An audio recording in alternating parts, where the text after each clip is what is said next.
The elders say a river never truly falls silent, even beneath ice, even beneath storms, it remembers. And some believe that in a remote valley of Hokkaido, long before maps named its bends, a river once tried to speak, and a village learned to listen.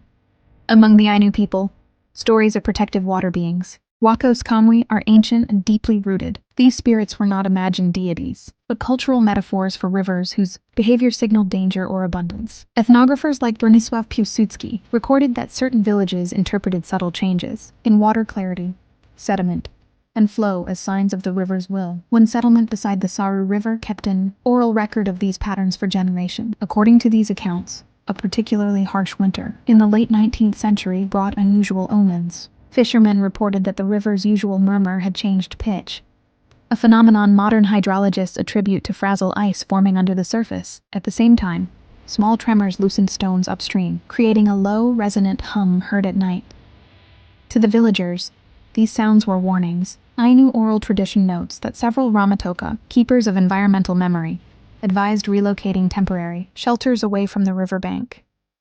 Their decision reflected centuries of observation. Altered currents often preceded ice, breakups, or sudden thaws. Weeks later, a rapid spring surge swept through the valley. Contemporary geological surveys confirm that such surges were common in the region during periods of rapid temperature fluctuations.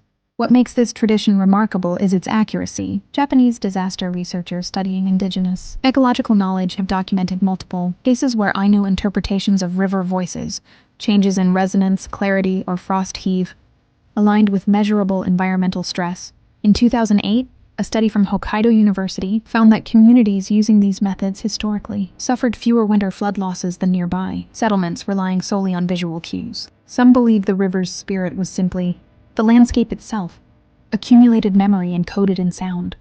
Others think these stories preserved scientific understanding in poetic form, a way of ensuring that every generation learned the valley's rhythms. Perhaps the truth lies somewhere between observation and reverence. After all, a river that changes its voice is telling us something. The question is whether we still know how to listen. Hi, it's Chini. Thanks for watching. Don't forget to like, follow, or subscribe to get notified when a new story drops. It's also the best way to support our channel.